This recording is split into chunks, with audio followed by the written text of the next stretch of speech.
أعوذ بالله من الشيطان الرجيم.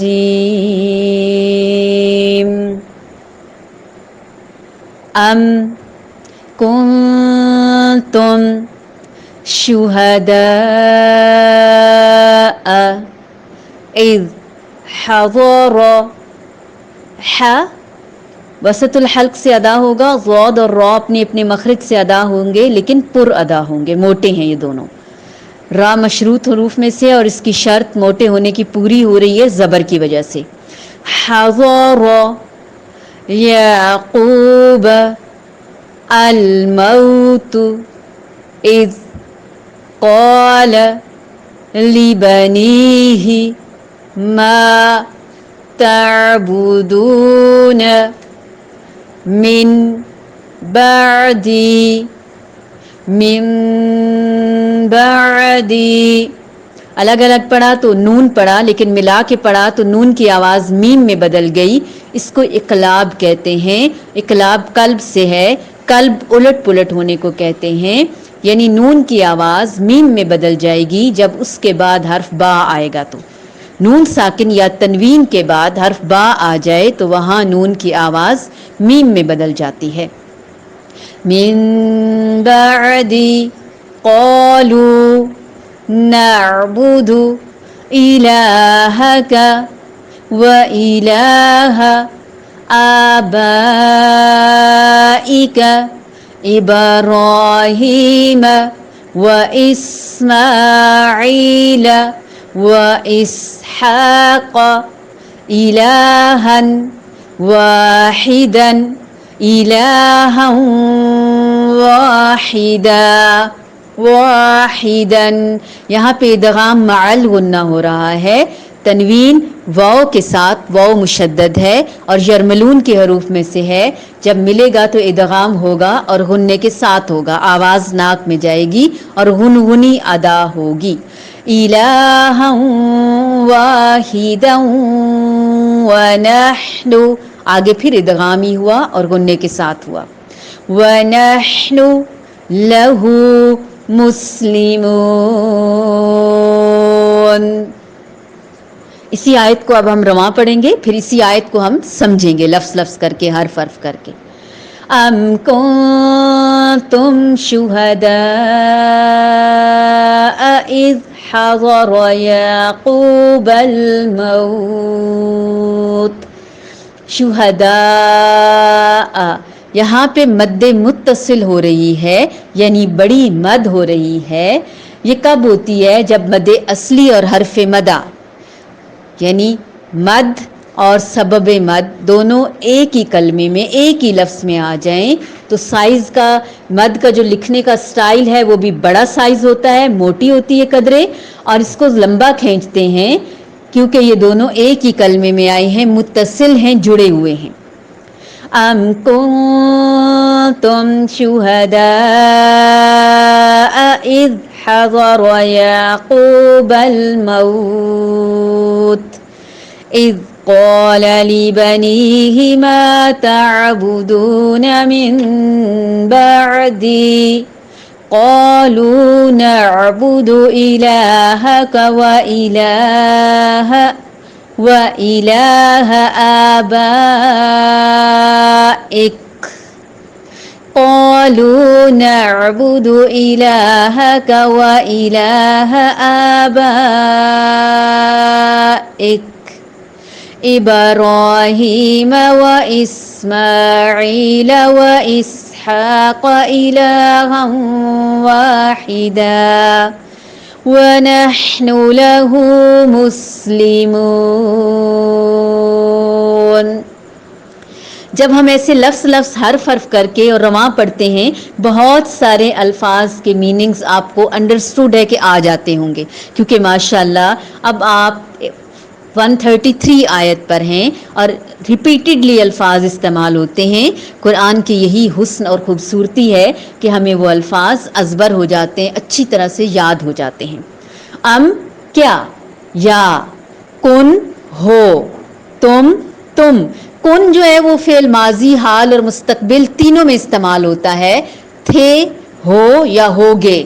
تینوں کے لیے کن استعمال ہوگا، یہ سینس ہمیں اللہ تعالیٰ اپنی آیت سے سمجھا دیتے ہیں، اور ویسے بھی گرامیٹیکلی اندازہ ہو جاتا ہے کہ یہ ماضی کی بات ہو رہی ہے، حال کی بات ہو رہی ہے، یا مستقبل کی بات ہو رہی ہے۔ کیا کنتم تھے تم، شہداء شہید، گواہ، شین ہا دال اس کا روٹ ہے، شاہد ہونا، گواہ ہونا، حاضر ہونا، اس جب حضر حاضر ہوئی، آئی، یعقوب علیہ السلام کو، الموت موت، اس جب قال اس نے کہا، لبنی ہی، لی کے لیے، واسطے، بنی بیٹے، ہی اس کے، جب اس نے اپنے بیٹوں سے کہا، ما کیا، کس کی، تعبدون تم عبادت کرو گے، من بعدی بعد، من سے بعد اور چھوٹی یا کا مطلب ہے میرے بعد تم کس کی عبادت کرو گے میرے بچوں؟ انہوں نے کہا، قولو انہوں نے کہا، کنہوں نے؟ یعنی بچوں نے، نعبدو، نون کا مطلب ہم، اور عین با دال عبد، ہم عبادت کریں گے، بندگی بجا لائیں گے، الہ کی، خدا کی، اللہ کی، معبود کی، کا تیرے، ہم آپ کے ہی الہ کی عبادت کریں گے، و الہ اور الہ، معبود، اللہ، آبائی کا، تیرے آبا و اجداد کی، تیرے باپ دادا کی، کون؟ ابراہیم علیہ السلام و اسماعیل علیہ السلام و اسحاق اور اسحاق علیہ السلام، الہن الہ، واحدن ایک، اکیلا، یکتا، وَنَحْنُ اور ہم، لہو اسی کے لیے، یعنی اللہ تعالیٰ کے لیے، مسلمون مسلم ہیں، فرما بردار ہیں، حضرت ابراہیم علیہ السلام کی طرح اپنا آپ اللہ کے حوالے کرتے ہیں، سپردگی کرتے ہیں، ایک حقیقی معنوں میں اسلام کو قبول کرتے ہیں۔ کیا حضرت یعقوب علیہ السلام کے انتقال کے وقت تم وہاں موجود تھے جب انہوں نے اپنی اولاد کو کہا کہ میرے بعد کس کی عبادت کرو گے؟ تو سب نے جواب دیا کہ آپ کے معبود کی اور آپ کے آبا و اجداد یعنی ابراہیم، اسماعیل اور اسحاق علیہ السلام کی معبود کی، جو معبود برحق ہے، جو ایک ہے، یکتا ہے، واحد ہے، اور ہم اسی کے فرما بردار رہیں گے۔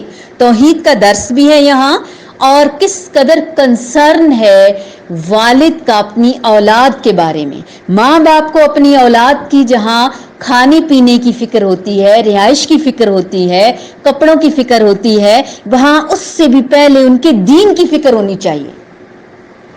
کیا وہ توحید پر ہیں؟ کیا وہ رسالت کے مطابق ہیں، سنت اور حدیث کے مطابق ہیں؟ کیا وہ دین کے مطابق ہیں؟ کیا ان کی دنیا کے ساتھ ساتھ آخرت سنور رہی ہے؟ اب ہمارے ماں باپ نے یہ کوشش کی، فکر کی، اور ہمیں مدرسے میں چھوڑا، ہمیں قرآن کلاس کے لیے بھیجا، ہم نے قرآن کلاس کے گروپس کو جوائن کیا، یہ اس وجہ سے کیا کہ دین برحق ہے۔ ہم جہاں دنیا کے لیے ہاتھ پاؤں مارتے ہیں، ہمیں دین کے لیے بھی کوشاں رہنا چاہیے۔ ہمیں نبیوں کی سنت سے بھی یہی پتہ چلتا ہے۔ یہاں اللہ تعالیٰ یہود و نصارا کو، خاص طور پر یہودیوں کو ڈانٹ پلا رہے ہیں جو یہ دعویٰ کرتے تھے کہ ابراہیم اور یعقوب علیہ السلام نے اپنی اولاد کو یہودیت پر قائم رہنے کی وصیت فرمائی تھی۔ تو کیا تم وصیت کے وقت موجود تھے؟ جھنجھوڑ دینے والا انداز ہے اللہ تعالیٰ کا۔ اگر وہ یہ کہیں کہ ہاں موجود تھے تو یہ سراسر جھوٹ ہے، بہتان ہے، اور اگر وہ کہیں کہ ہم حاضر نہیں تھے تو وہ اپنے دعوے کو ثابت ہی نہیں کر سکتے، کیونکہ انہوں نے جو وصیت کی تھی وہ اسلام کی وصیت تھی، یہودیت کی نہیں تھی، عیسائیت کی نہیں تھی، نہ ہی کسی اور غیر مذہب کی تھی۔ تمام کے تمام انبیاء دین اسلام ہی لائے تھے۔ ہاں، شریعت اور طریقہ کار قدرے مختلف ضرور تھا۔ اس کو نبی صلی اللہ علیہ وآلہ وسلم نے اس طرح بیان فرمایا کہ تمام انبیاء علیہ السلام کی جماعت ایک ہے، علامات ایک ہیں، اولاد علات ہیں، ان کی مائیں مختلف ہیں اور باپ ایک ہے، یعنی ان کا دین ایک ہے، دین توحید، دین واحد، سب ایک اللہ کو ہی مانتے ہیں۔ ہاں، شریعتیں مختلف ہیں، مائیں مختلف ہیں۔ اللہ تعالی ہمیں عمل کی توفیق عطا فرمائے۔ خوبصورت ترین آیت ہے، ہم اپنے آپ کو بھی اس نصیحت میں شامل کریں گے اور آنے والی نسلوں کو بھی مسلمان اور اسلام کی ہی نصیحت اور وصیحت کریں گے۔ والدین عموماً نصیحت کرتے ہیں میرے بعد یہ گھر فلاں لے لے، یہ چیز فلاں لے لے، میرے جنازے میں فلاں کو نہ آنے دینا۔ نہیں، اسلام کی وصیت زندہ رہتے ہوئے بھی ماں باپ چیک اینڈ بیلنس رکھتے ہیں اپنی اولادوں کا۔ یا ایھا الذین آمنوا قوا انفسکم واہلیکم نارا، اے وہ لوگو جو ایمان لائے ہو، تم اپنے آپ کو اور اپنی آنے والی نسلوں کو جہنم سے اور آگ سے بچا لو۔ بچانے کا یہی طریقہ ہے، بچاؤ کا ایک ہی طریقہ ہے، قرآن اور حدیث، قرآن اور سنت۔ ام کنتم شہداء